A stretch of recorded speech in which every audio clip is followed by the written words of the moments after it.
দেশের প্রায় সব অঞ্চলেই দেখা দিয়েছে সারের সংকট। এতে বিপাকে পড়েছেন কৃষকরা।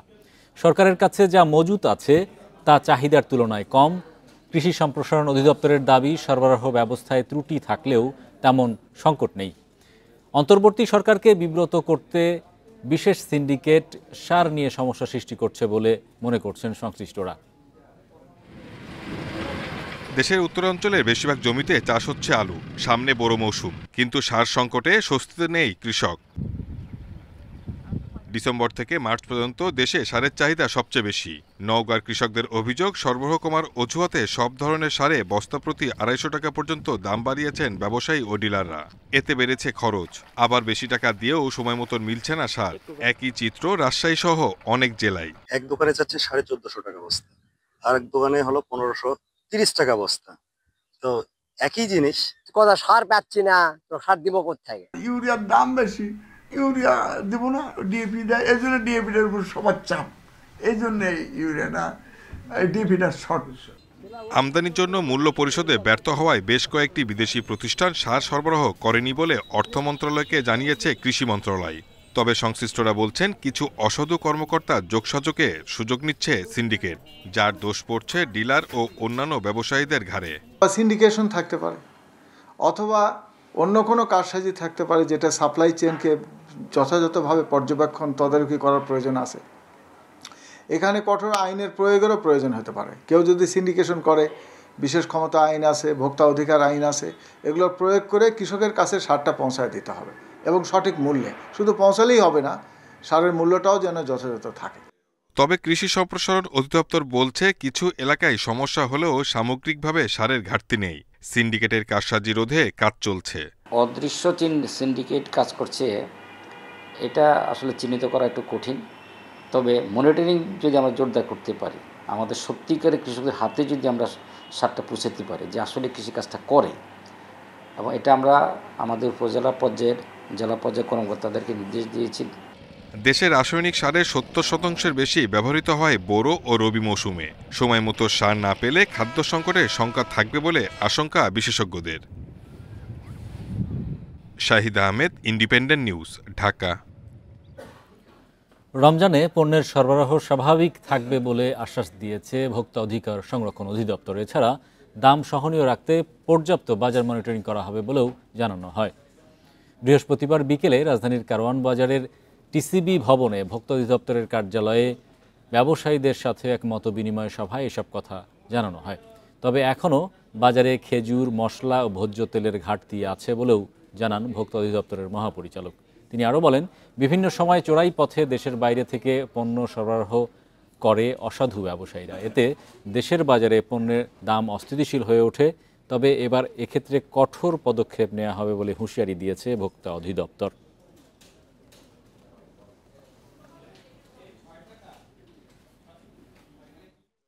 তারাও আশ্বাস দিয়েছেন যে এখানে অতিরিক্ত মূল্য চাওয়া হবে না আমদানি পণ্যের ক্ষেত্রে, অথবা যেখানে যেখানে প্যাকেটিং লেভেল দরকার সেটা ব্যবহার করবেন।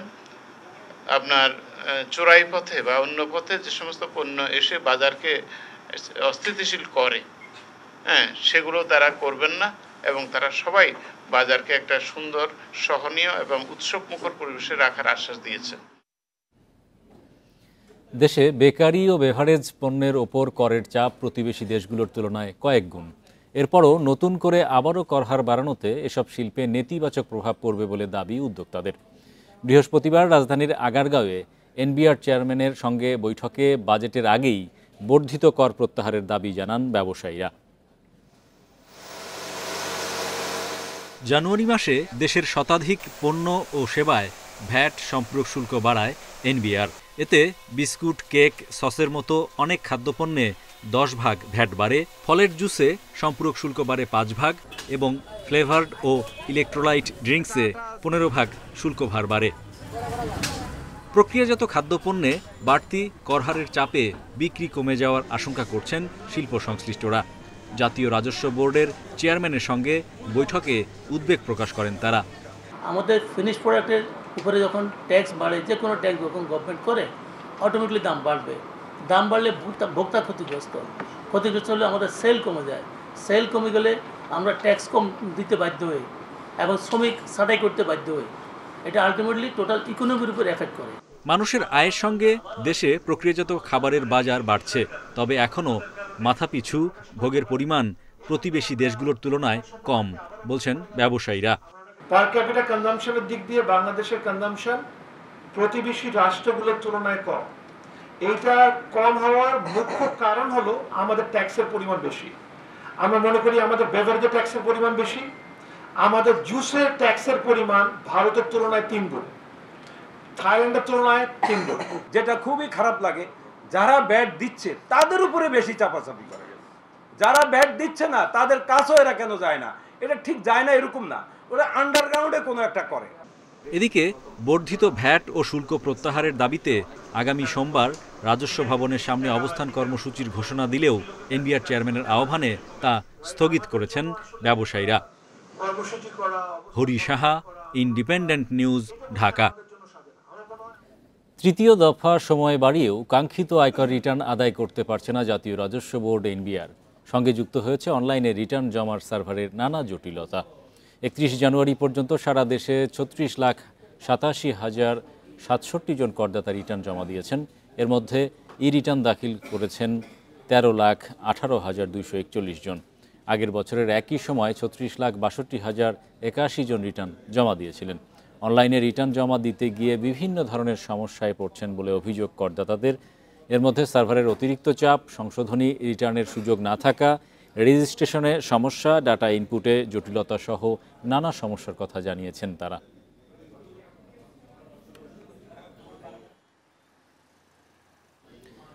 দেশের ইতিহাসে স্বর্ণের সর্বোচ্চ দাম এখন। 5 দিনের ব্যবধানে 2 বার দাম বাড়ায় ভালো মানের প্রতি ভরি স্বর্ণের দাম প্রায় 1.5 লাখ টাকা। নতুন দাম অনুযায়ী 22 ক্যারেটের ভরিতে 2,928 টাকা বেড়ে 1,47,818 টাকা, 21 ক্যারেটের প্রতি ভরি 1,41,099 টাকা, 18 ক্যারেটের ভরি 1,20,944 টাকা এবং সনাতন স্বর্ণের ভরি 99,529 টাকা ঠিক করা হয়েছে। স্বর্ণের দাম বাড়লেও রূপার দাম অপরিবর্তিত আছে। বাংলাদেশ জুয়েলার্স অ্যাসোসিয়েশন বাজুস এরই মধ্যে বাজারে কার্যকর করেছে স্বর্ণের নতুন দর।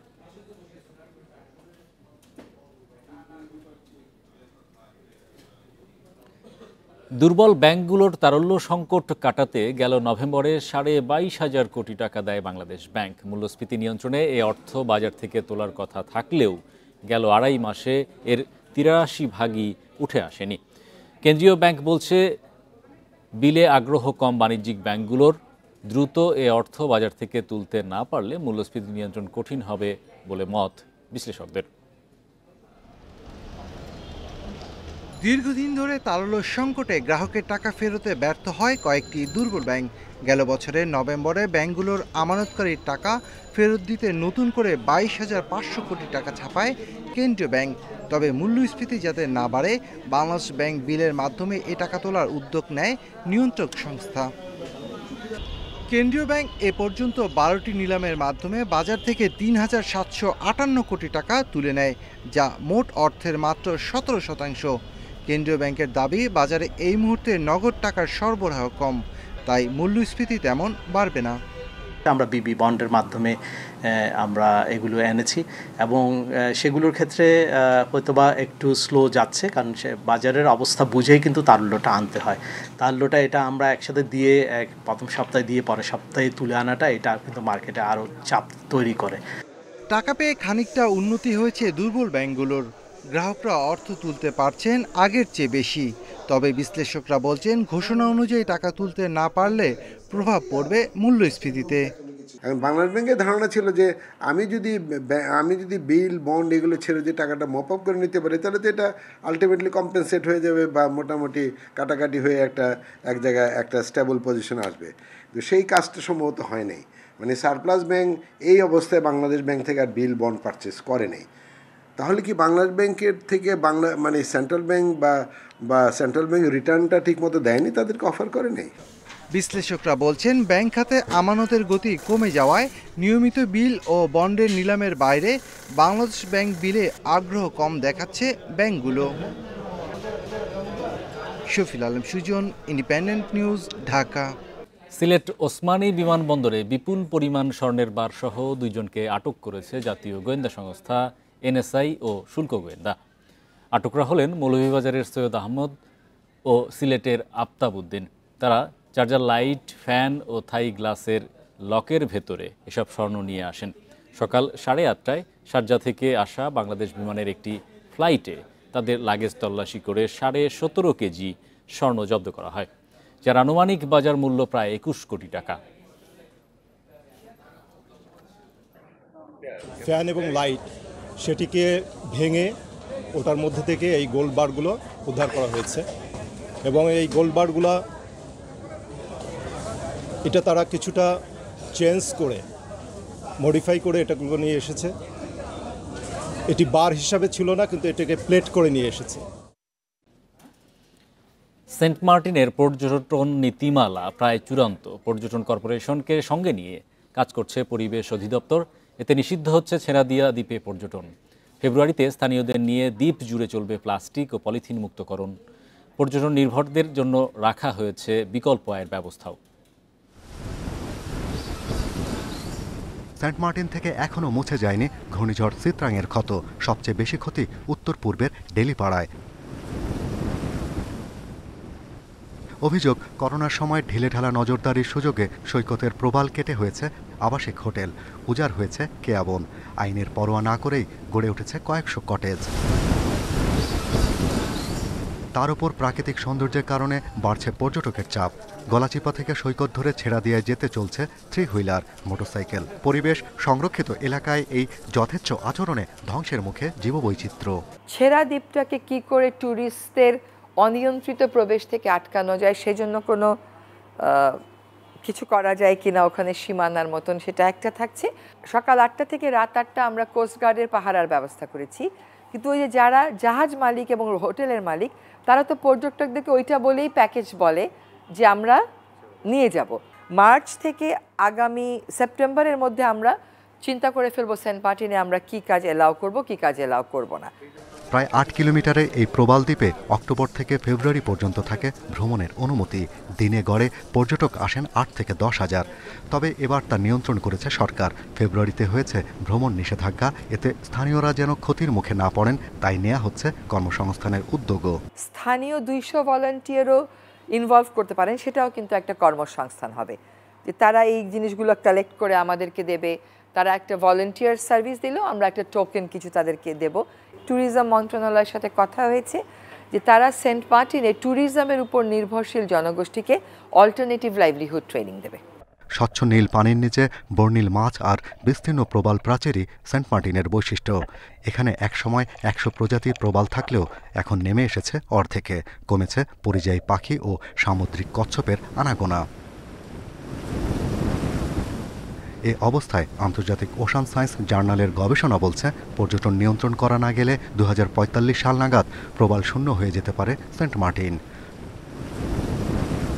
Shahriar Anirban, Independent news, Dhaka. এবারে জানাবো বিশ্বের প্রধান মুদ্রার সাথে টাকার আজকের বিনিময় হার। অপরিবর্তিত যুক্তরাষ্ট্রের ডলারের দর বিনিময় হয়েছে 122 টাকায়। যুক্তরাজ্যের পাউন্ডের দর বেড়েছে, বিনিময় হয়েছে 157 টাকা 04 পয়সায়। দর বেড়েছে ইউরোরও, বিনিময় হয়েছে 130 টাকা 61 পয়সায়। ভারতীয় রুপির দর অপরিবর্তিত রয়েছে, বিনিময় হয়েছে 1 টাকা 45 পয়সায়। অপরিবর্তিত সৌদি রিয়ালের দর বিনিময় হয়েছে 32 টাকা 69 পয়সায়। আরব আমিরাতের দিরহামের দর অপরিবর্তিত, বিনিময় হয়েছে 33 টাকা 38 পয়সায়। কমেছে কুয়েতি দিনারের দর, বিনিময় হয়েছে 397 টাকা 8 পয়সায়। মালয়েশিয়ান রিঙ্গিতের দর কমেছে, বিনিময় হয়েছে 27 টাকা 70 পয়সায়।